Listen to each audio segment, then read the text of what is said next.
So wait, it's like Resident Evil, but it's set in 16th century Japan?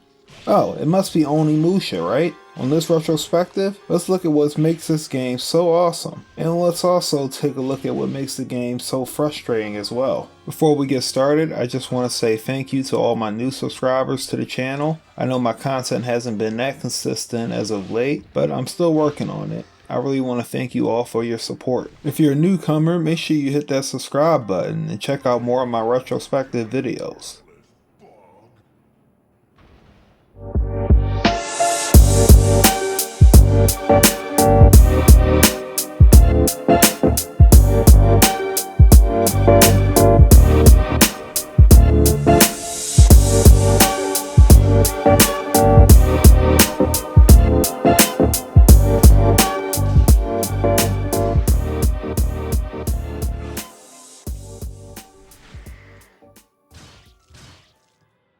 In truth, I missed out on the craze of the Resident Evil games when they came out. These games never had that much of an interest for me. The thought of exploring a dark mansion full of monsters was too much for me to bear. I also couldn't stand the multiple puzzles and backtracking required to complete the game. No, my introduction to horror-based games came in the form of Capcom's other horror-themed game, Onimusha. Developed and released in 2001 by Capcom, Onimusha is Resident Evil set in the Sengoku period of medieval Japan.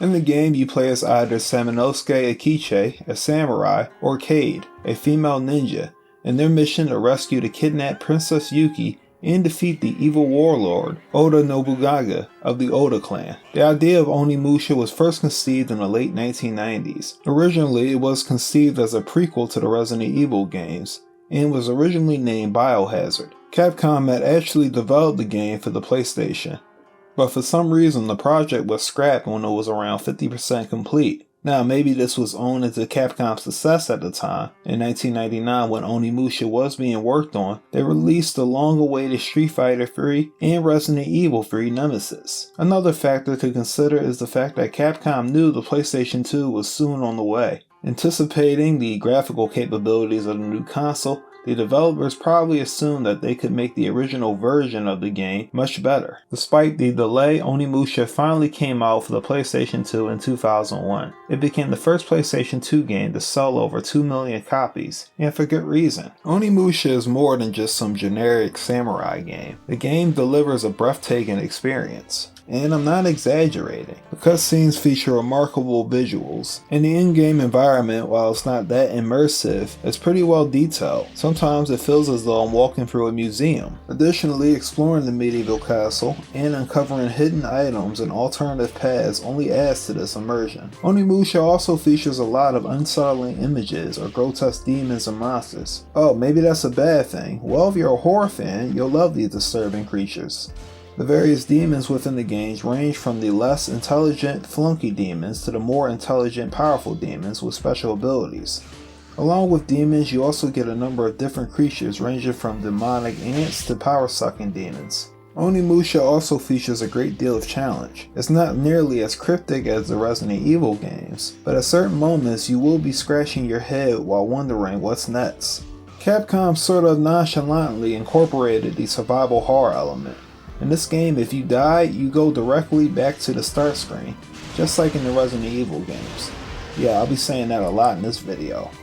Additionally, the game also has very little herbs and medicines you can find to regenerate your health, just like in Resident Evil games. See, I told you. So surviving the various rooms before you die can be pretty challenging, and as the game will require you to backtrack certain rooms, sometimes it might be wise to avoid combat altogether and just try to run through the room as quick as you can. There's also a considerable amount of challenge with the locked chests and doors. Some chests will be easy enough to open, while some will require you to decode text and numbers. By far the most attractive aspect of this game is the combat. Now I will admit that the tank controls and camera angles of the game make the combat difficult, but after one fight or two, you'll get the hang of it slowly. Samanosuke starts off with a standard katana blade, but as you progress through the game, you can unlock various other weapons. With these weapons, Samanosuke can perform a standard slash attack, block move, and magic attack. Magic attacks can be performed by pressing triangle repeatedly.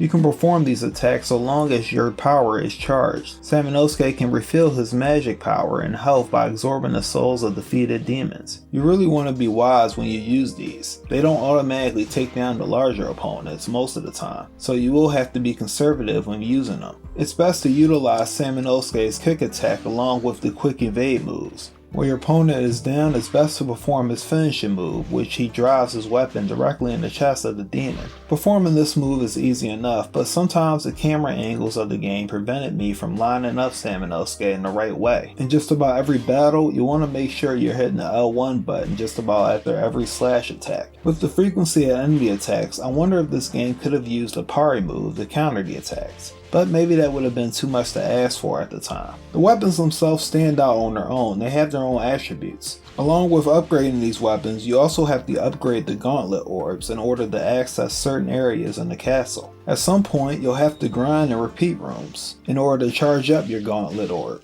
Luckily, you can upgrade your weapons and gauntlet in the same place you saved the game at. I should mention that the game takes forever to load and save. Even a company like Capcom could not escape the long loading screens of the time. Imagine how long this game would have taken to load and save on the PlayStation 1. As much as I enjoyed playing the game, I really didn't enjoy the backtracking of rooms or the multiple puzzles necessary to advance to certain areas. These got old pretty fast, and none of them were really that interesting. I also didn't enjoy being sent to the start screen every time I died. We laugh now, but being sent back to the start screen for dying seems cruel. It almost seems like the development team is laughing at you because you failed at their super hard game. Lastly, the combat is manageable and fun, but at times the camera angles really didn't help. Oftentimes I found it difficult to fight larger opponents in tight corridor areas. The camera will often shift in a blink of an eye, and it becomes hard to anticipate their reach. And combined with the already cumbersome nature of the tank controls, fighting becomes a whole other challenge. If you look at the bigger picture, Onimusha was created with a focus of an action-oriented game. Yet it seems like it was awkwardly fitted into a maze-like game, which focused on puzzles and navigating rooms. Regardless, let's not write this game off completely. Onimusha is still an engaging experience, and the problems I pointed out in the game won't leave you dismayed. Clearing out the rooms of the enemies will prove to be worth it once you have all your weapons fully upgraded. And as you explore more of the castle, you'll come across more and more grotesque creatures who wish to use your spine as a toothpick. In some areas, you'll have the option of traveling to the Dark Realm.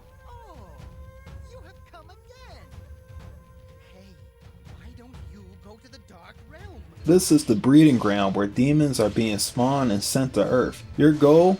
Well, kill them all, of course, and let God sort them out. This mode will test your fighting skills like no other game ever has. You must fight your way against room after room after room of powerful demons and monsters. In these rooms, it's best to reserve your magic attacks as much as you can, and when convenient, absorb as many souls as you can. I should also point out that the health gained from killing enemies is majorly reduced, along with health pickups. Brace yourself for these rooms, as they will be the most difficult thing you face in this game. But if you can survive your journey to the Dark Realm, it will be well worth it. What it really boils down to is the fact that Onimusha's real success lies in its challenging and engaging gameplay experience. With that in mind, I think Onimusha does deserve its reputation as being one of the best games for the PlayStation 2. And maybe the frustrating factors of the game only added to its awarding experience. While it is still a game reminiscent of Capcom's Resident Evil games, it provided a quality action-oriented gameplay which was challenging but rewarding. Indeed, many PlayStation 2 owners at the time would have agreed that Onimusha is a 6th generation gem. Well, that about wraps it up. Thanks for watching, guys. Please feel free to leave any comments you might have about the video or about this game. And also, let me know what you think about this video in the comments section. Did you enjoy Onimusha when it came out? Do you still enjoy the original game today? Also, let me know if you have any ideas of any games you want to see covered on this channel. Thank you once more. Thank you for watching, and stay beautiful.